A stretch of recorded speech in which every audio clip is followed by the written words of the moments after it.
Good morning students. पिछली बार आपने सूरदास के पहले पद और दूसरे पद को सुना था, समझा था। अब मैं सूरदास के तीसरे पद की व्याख्या करूंगा। हमारे हरे हारिल की लकड़ी, मन क्रम बचन नंद नंदन उर, यह दृढ़ करी पकड़ी। जागत सोबत स्वप्न दिवस निसी, कान्ह कान्ह जकरी। सुनत जोग लागत है ऐसो, ज्यों करवी ककरी। सूतो व्याधि हमको ले आए, देखी सुनी न करी। यह तो सूर तिन्हि लय सौंपौं, जिनके मन चकरी। इस पंक्ति के माध्यम से गोपियां उद्धव को बताना चाह रही हैं कि मेरा जो प्रेम है श्री कृष्ण के प्रति वह एकनिष्ठ है। मैं इन्हें छोड़कर कहीं नहीं जा सकती। कैसे? तो हमारे हरी हारिल की लकड़ी। हारिल पक्षी एक उत्तर प्रदेश में हुआ करता है, जो कि जब भी कहीं वह एक जगह से दूसरे जगह उड़ती है तो अपने पैरों से एक लकड़ी जो है लेकर उड़ती है। यानी उसका कहना है कि मेरा जो सहारा है एकमात्र लकड़ी है। ठीक वैसे ही गोपिकाएं श्री कृष्ण से वैसे ही जुड़ी हुई हैं, श्री कृष्ण को वैसे ही पकड़ी हुई हैं जैसे हारिल पक्षी लकड़ी को। गोपिकाएं मन क्रम बचन नंद नंदन उर, यानी मन से, वचन से, कर्म से कृष्ण को अपने हृदय में स्थापित किए हुए हैं। यह दृढ़ करी पकड़ी, पक्के इरादे से उनको जकड़ के रखी हैं, पकड़ करके रखी हैं। कैसे? जागत सोबत स्वप्न दिवस निसी, जागते सोते सपने में भी हर समय कान कान जकरी, भगवान कृष्ण की रट लगाई हुई हैं, उन्हीं को पकड़ करके रखी हैं। सुनत जोग लागत है ऐसो, कहते हैं तुम्हारे ये जो संदेश है हमको सुनने में कैसा लगता है? ज्यों करवी ककड़ी, जिस प्रकार से कड़वी ककड़ी खाने में ककड़ी जो है कड़वी लगती है, वैसे ही हे उद्धव तुम्हारा जो योग संदेश है, तुम्हारी जो ज्ञान की बातें हैं वैसे ही कड़वी मुझे लगती हैं। सूतो व्याधि हमको ले आए, कैसे कहती हैं कि तुम जो मुझे ये बात सुनाई हो, हे उद्धव तुम जो मुझे ये बात सुनाए हो, यह मेरे लिए एक व्याधि है, एक बीमारी है जिसे मैंने कभी नहीं सुनी, देखी न सुनी न करी। न कभी मैंने देखा और ना कभी मैं सुनी। तो यह तो सूर तिन्हि लय सौंपौ, सूरदास जी कहते हैं अपने शब्दों में, यहाँ पर गोपिकाएं जो है उद्धव से कह रही हैं कि यह तो सूर तिन्हि लय सौंपौं, जिनके मन चकरी। हे उद्धव उन्हें जाकर के ये बात बताओ जो तुम्हारी बात को माने। लेकिन मेरे लिए तो भगवान कृष्ण ही एकमात्र सहारा हैं, इनको छोड़ करके मैं कहीं और नहीं जा सकती। यह तीसरा पद हुआ। अब चौथा पद है जो लास्ट है सूरदास के चौथे पद।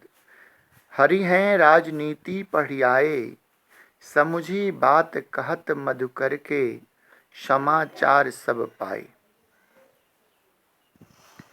एक अति चतुर हुते पहले ही, अब गुरु ग्रंथ पढ़ाए। बढ़ी बुद्धि जानी जो उनकी, जोग संदेश पठाए। उधो भले लोग आगे के, परहित डोलत धाये। अब अपने मन फेर पाइए, चलत जुहुते चुराए। ते क्यों नीति करे आपुन, जे और अनीति छुड़ाए। राज धर्म तो यह सूर जो प्रजा न जाहि सताए। चौथे पंक्ति में चौथे पद में सूरदास जी कहते हैं अपने शब्दों में, लेकिन यहाँ गोपिकाएं और उद्धव की बात हो रही है, तो गोपिकाएं उद्धव से कह रही हैं हरि हैं राजनीति पढ़ी आए। भगवान कृष्ण जो हैं और उन्होंने क्या पढ़ लिया है, हे उद्धव, और उन्हें राजनीति पढ़ ली है, राजनीति की बात करने लगे हैं। समझी बात कहत मधुकर के, तो क्या है, हे उद्धव, कृष्ण भगवान जो है राजनीति पढ़कर आए हुए हैं। समझी बात मधुकर कहत मधुकर के, मधुकर यहाँ जो है उद्धव के लिए प्रयुक्त किया गया है। मधुकर मतलब होता है भौरा, भ्रमर। तो समझी बात कहत मधुकर के, समाचार सब पाई। तो उद्धव ने जो है अपने ज्ञान योग से जुड़ी हुई बातें कही, समाचार सब पाई, सब समाचार मैंने पा लिया है, सब बात मैंने समझ लिया है। एक अति चतुर होते पहले ही, कहते हैं भगवान कृष्ण एक तो पहले से चालाक थे और अब तो और ज़्यादा चालाक हो गए। अब गुरु ग्रंथ पढ़ाए, कैसे, जब से वे गए कहाँ, मथुरा, तो और उनको गुरु ग्रंथ पढ़ाए, अर्थात उन्होंने राजनीति पढ़ ली है। बढ़ी बुद्धि जानी जो उनकी, मैंने समझ लिया कि उनकी बुद्धि जो है अब बढ़ गई है। जो संदेश पठाए, तो अब जो है उन्होंने योग संदेश, योग के बारे में संदेश भेजा है। उद्धव भले लोग आगे के, कहते हैं उद्धव पहले के जो लोग हुआ करते थे वो जो थे परहित डोलत धाये, यानी दूसरे की भलाई के लिए ही डोलते फिरते थे, एक दूसरे की भलाई के लिए दौड़ते फिरते थे। अब अपने मन फेर पाहिए, अब क्या हो गया, अब जो है ऐसी बात नहीं रही, अब जो है बदल गए हैं। कैसे, चलत जुहूते चुराए, यदि उनके हो एक दूसरे की भलाई की नौबत आ जाए, अच्छाई की नौबत आ जाए, परोपकारी की नौबत आ जाए, तो जी चुरा करके किसी प्रकार से वहाँ से भाग जाना चाहते हैं। ते क्यों नीति करे आपुन, जे और अनीति छुड़ाए।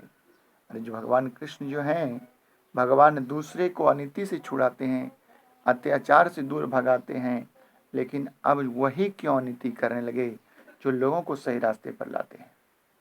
राज धर्म तो यह सूर जो प्रजा न जाहि सताए, सूरदास जी कहते हैं। और यहाँ गोपिकाएं कह रहे हैं उद्धव को, हे उद्धव, राज धर्म वो धर्म है जो कि जिसकी प्रजा सताई न जाए। तो भगवान कृष्ण का ये दायित्व है, हम भी उनके प्रजा हैं और मुझे सताया न जाए, मेरी बात को वो समझे, मुझे समझे बूझे और जो है अपनी बात, हमारे दुख को दूर करें, इन्हें हमें मुझे दर्शन दें।